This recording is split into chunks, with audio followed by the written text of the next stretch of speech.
Mga kababayan, kamusta po? Si Kamanong po, inyong lingkod ay nagbabalik po muli para po komentuhan po kayo o magkomentuhan po tayo dito po sa Tambayan mga kabayan. Samahan niyo po inyong lingkod at tayo po mag-umpisa na.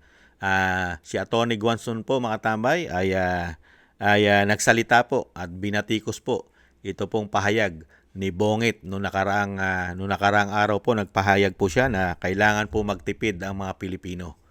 Ayon po rito kay Rowena Guanzon, sa nasaksihan at nakita niya na sitwasyon na tayo po ay pinagtitipid, pero po sila ay magpa-party naman. Tayo po ay magtipid, pero sila pa-party-party lang, mga kababayan. At alam naman po natin, pag sila ay nag-party, gumagastos po yan ng milyon-milyon. Buwis pa yata ng taong bayan ang ginagastos nila sa kanilang party na kailangan po tayo magtipid. Pero sila, magpa-party kami. Ito po, mga kababayan, ang sinasabi po ni Atty. Guanzon, yan po mga kababayan, ano po sabi ni Atty. Guanzon sa kanyang pahayag at pinost sa social media, magtipid kayo, pero magpa-party kami. Ayan po ang sinasabi ni Atty. Guanzon. Ang mga Pilipino ay kailangan magtipid, maghigpit ng sintron, dahil alam naman po natin na talagang magtataasan na po at nagtataasan na po lahat. Hindi lang po ang krudo, gasolina, gas ang tataas. Lahat po halos ay tataas. Nag-uumpisa na po yan at ramdam na po natin ang pagtaas ng lahat po sa ating bansa. Lalong-lalo po ang bilihin. Hindi po ba? Pero ang palasyo, mga kababayan, ay sanay na sanay po magsalita. Puro salita. Pero po, hindi naman po nila ginagawa. Dahil hindi po nakikita ng taong bayan yung mga pinagsasabi nila. Magtipid kayo. Pero kami naman, magpa-party. Ito pa po mga kababayan, ang sinabi po ng ating kababayan na sa kanya pong in-upload. Painggan po natin, panoorin po ito. Ngayong may gyera, kung ano ginagawa nila. Ngayong may gyera. Kamailan, nanawagan si BBM sa lahat ng ahensya ng gobyerno at sa publiko na magpatupad ng mga hakbang sa pagtitipid ng enerhiya. Ito ay kasunod ng pagtaas ng presyo ng langis sa pandaigdigang merkado na inuugnay sa patuloy na tensyon sa gitnang silangan. Sa isang press briefing nitong Martes, sinabi ng Pangulo na nagbigay na siya ng direktiba sa mga tanggapan ng pamahalaan na maghanap ng iba't ibang paraan upang mabawasan ang paggamit ng enerhiya. Ayon sa kanya, hindi lamang gobyerno ang dapat kumilos kundi maging ang publiko. Hinimok din ni Marcos ang mamamayan na makiisa sa energy conservation efforts, kabilang ang paggamit ng mass transport at iba pang hakbang upang mabawasan ang konsumo sa enerhiya. Dagdag pa ng Pangulo, maglalabas pa ang pamahalaan ng karagdagang gabay at public service announcements upang matulungan ang publiko sa pagtitipid ng enerhiya.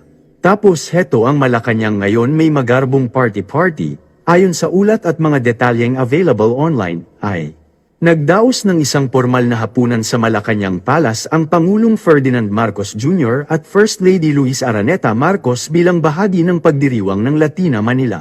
Batay sa imbitasyon, ginanap ang dinner reception noong March 5, 2026, alas 8 ng gabi sa Ceremonial Hall ng Malacanang.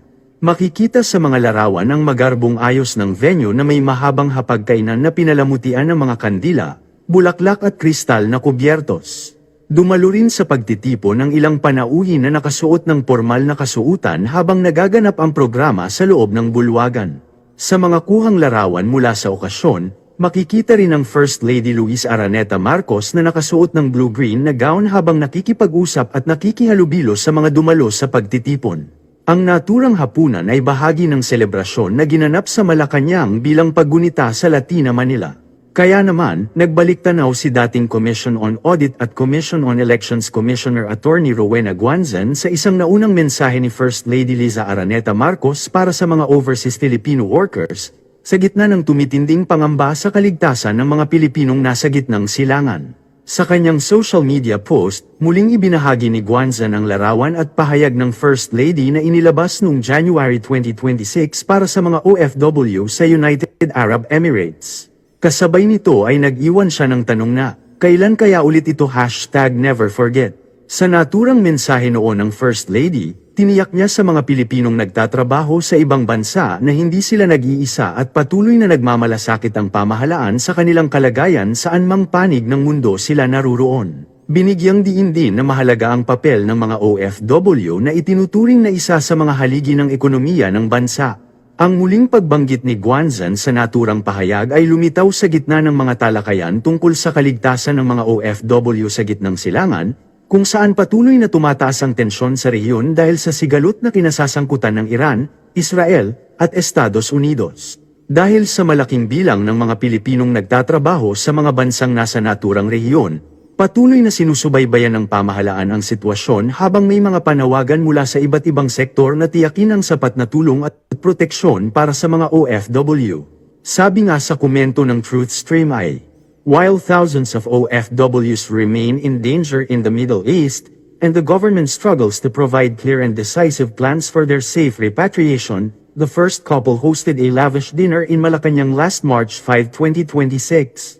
At a time when the country faces the looming threats of an oil crisis, an energy crisis, and a possible economic downturn in the coming months, Filipinos deserve concrete plans, urgent action, and responsible leadership. Instead, what we continue to see are celebrations and extravagance. Puro party, puro luho. Sabi naman ni Kifi Chu ay, akala ko magtitipid tayo kasi gyera na, akala ko focus natin yung repatriation. Kamailan, nanawagan si BBM sa lahat ng ahensya ng gobyerno. Nakita niyo pa mga tambay? Grabe, no? Puro po pakitang tao lamang at puro po salita at pambobodo lang sa mga Pilipino. Hindi po ba? Pati po ang First Lady, ayan, binanatan po ng binanata ni Atty. Rowena Guanzon. Hindi po ba? Puro pakitang tao lang. Hindi po ba? At syempre po, hindi raw pababayaan ang OFW. Dahil nga po, ito yung turing na bayani yan at nagbibigay po ng buhay at magandang ekonomiya sa ating bansa.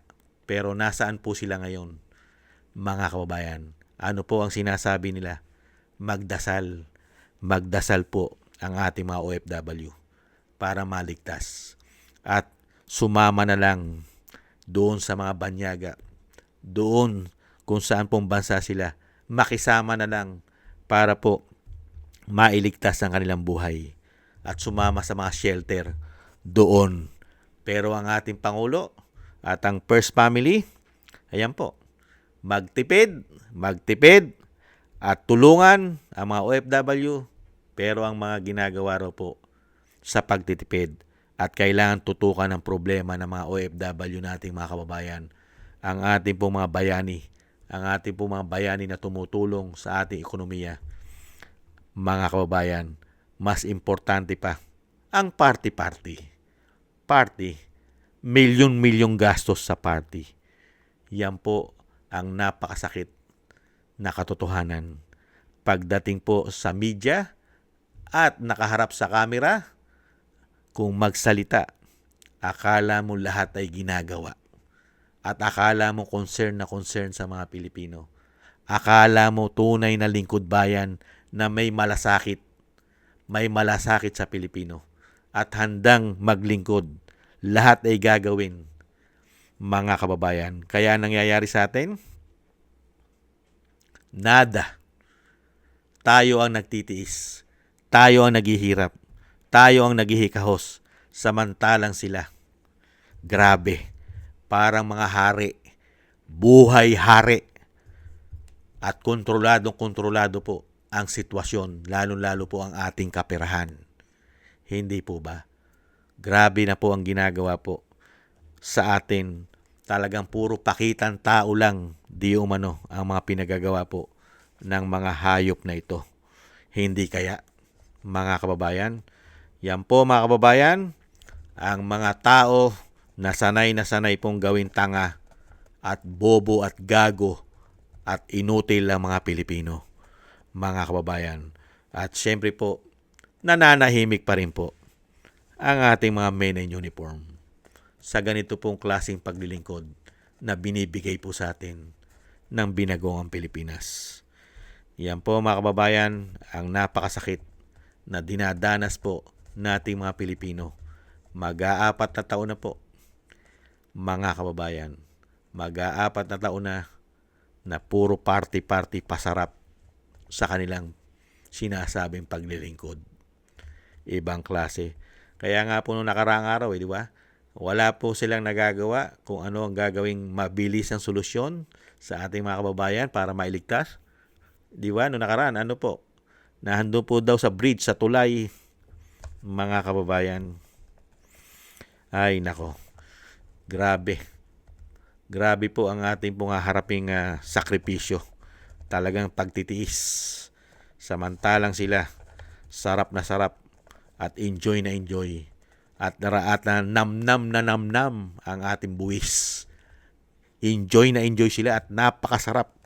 Talagang enjoy na enjoy sa lahat ng ating mga buwis. Ramdam na ramdam po nila ang ating mga buwis, mga kababayan.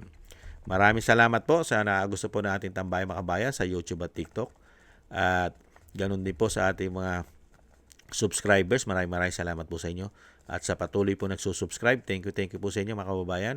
At sa mga nagbibigay po ng tulong at biyaya, maraming salamat po mga kababayan. Shoutout po sa inyo lahat. At tis lang po tayo mga kababayan. At hindi naman po sila panghabang buhay sa mga posisyon nila. At darating din po ang panahon at araw at buwan na sila naman po, lahat po ng ginawa po nila sa atin, pahirap, parusa, at ginawa pa po tayong gatasan at napakarami pong korupsyon, ay darating naman po ang panahon na pagbabayaran din po nila yan. Hindi po ba? Ingat-ingat po mga kababayan. God bless po sa inyo lahat. Bye-bye.